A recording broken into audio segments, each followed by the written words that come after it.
ଆଗକୁ ରହିଛି 2024 ସାଧାରଣ ନିର୍ବାଚନ। ତେବେ ନିର୍ବାଚନ ମଣ୍ଡଳୀଗୁଡ଼ିକରେ ରାଜନୈତିକ ଉଷ୍ମତା ଦେଖାଦେଲାଣି। ପଶ୍ଚିମ ଓଡ଼ିଶାର ପ୍ରାଣକେନ୍ଦ୍ର ତଥା ରାଜ୍ୟ ରାଜନୀତିର ଚର୍ଚ୍ଚିତ ଆସନ ହେଉଛି ସମ୍ବଲପୁର। ସମ୍ବଲପୁର ଆସନଟି ବିଜେପିର ଗଡ଼ ହୋଇଥିବା ବେଳେ 2014ରେ ବାଜି ମାରି ନେଇଥିଲା ବିଜେଡି ବା ବିଜୁ ଜନତା ଦଳ।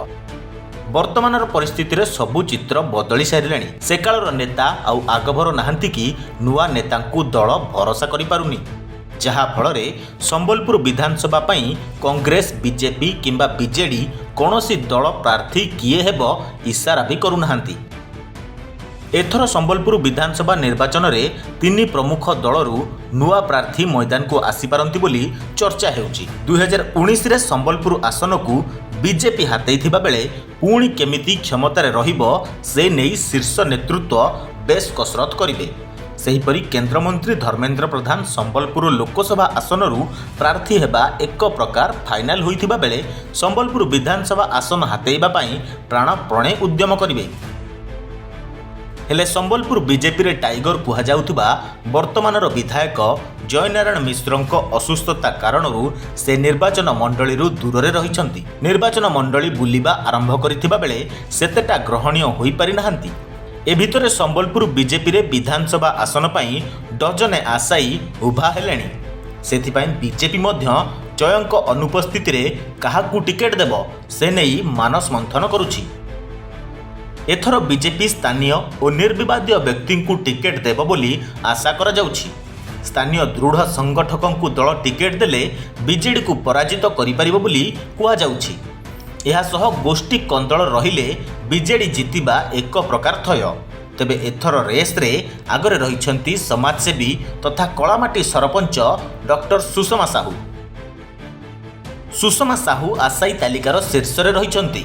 କଳାମାଟିର ଦୁଇ ଥର ସରପଞ୍ଚ ଥିବା ଡକ୍ଟର ସୁଷମା ସାହୁ ପାଖାପାଖି 2 ଦଶନ୍ଧିରୁ ଉର୍ଦ୍ଧ୍ୱ ସମୟ ଧରି ବିଜେପିର ଜଣେ ସଚ୍ଚୋଟ କର୍ମୀ ଭାବରେ କାର୍ଯ୍ୟ କରିଆସୁଛନ୍ତି। ସ୍ନାତକ ପଢ଼ିଥିବା ଡକ୍ଟର ସୁଷମା ସାହୁ ଜଣେ ଉଚ୍ଚଶିକ୍ଷିତା ହୋଇଥିବା ବେଳେ 2021 ମସିହାରେ world human rights protection commission ତାଙ୍କୁ ସମ୍ମାନଜନକ ଡକ୍ଟରେଟ୍ ଉପାଧି ଦେଇଥିଲେ। ସେହିପରି ଗୋଡ଼ଭଗା ନାଗରିକ କମିଟି ଦ୍ୱାରା ସେ ବେଷ୍ଟ ପବ୍ଲିକ ରିପ୍ରେଜେଣ୍ଟେଟିଭ୍ ଆୱାର୍ଡ ପାଇଛନ୍ତି। Best social service award, corona ଯୋଦ୍ଧା, ରେଡ୍କ୍ରସର ଲାଇଫ୍ ଟାଇମ୍ ମେମ୍ବର, ଜନକଲ୍ୟାଣ ସେବା ଟ୍ରଷ୍ଟର ଆଜୀବନ ସଦସ୍ୟ ସମେତ ବହୁ ସମ୍ମାନରେ ସମ୍ମାନିତ ହୋଇଛନ୍ତି ସୁଷମା। 2022ରେ ସମ୍ବଲପୁର ଜିଲ୍ଲାର 1 ନମ୍ବର ସରପଞ୍ଚ ଆୱାର୍ଡ ମଧ୍ୟ ପାଇଛନ୍ତି। ତେବେ ତାଙ୍କର ନେତୃତ୍ୱ ନେବାର ଦକ୍ଷତା ପାଇଁ 2012ରେ ସେ 5 ବର୍ଷ ପାଇଁ କଳାମାଟିର ସରପଞ୍ଚ ନିର୍ବାଚିତ ହୋଇଥିଲେ।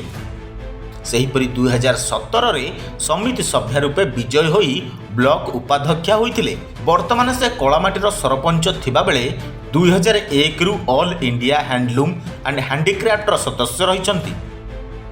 ସେହିପରି 2022ରୁ କଟାପାଲି ପ୍ୟାକ୍ସର ଉପାଧ୍ୟକ୍ଷା, ସମ୍ବଲପୁର ଆର୍ସିଏମ୍ସର ଉପାଧ୍ୟକ୍ଷା, ଲାୟନ୍ସ କ୍ଲବର ସଦସ୍ୟା ରହି ସେବା କରିଆସୁଛନ୍ତି। ଦିଶା କମିଟିର ସଦସ୍ୟା, ସ୍ୱରାଜ ଏନ୍ଜିଓର ସମ୍ପାଦିକା, ହୋଲସେଲ କୋଅପରେଟିଭ ସୋସାଇଟିର ଉପସଭାପତି, ପାରିଜାତ ଏସ୍ଏଚ୍ଜିର ସଭାପତି ମଧ୍ୟ ଅଛନ୍ତି। ଦୀର୍ଘ ଦିନ ଧରି ଦଳ ଓ ସମାଜସେବା ସହ ଜଡ଼ିତ ଥିବା ଡକ୍ଟର ସାହୁ ଆଶାୟୀ ଦୌଡ଼ରେ ରହିବା ସ୍ୱାଭାବିକ। ତେବେ ଦୀର୍ଘ 2 ଦଶନ୍ଧିର ସେବା ପରେ ତାଙ୍କର ଅନୁଗାମୀମାନେ ବର୍ତ୍ତମାନ ତାଙ୍କୁ 2024 ନିର୍ବାଚନରେ ପ୍ରତିଦ୍ୱନ୍ଦ୍ୱିତା କରିବାକୁ ଅନୁରୋଧ କରୁଛନ୍ତି। ହେଲେ ବିଜେପିର ଜଣେ ନିଷ୍ଠାବାନ କର୍ମୀ ହୋଇଥିବାରୁ ସେ ଦଳ ଉପରେ ଭରସା କରିଛନ୍ତି।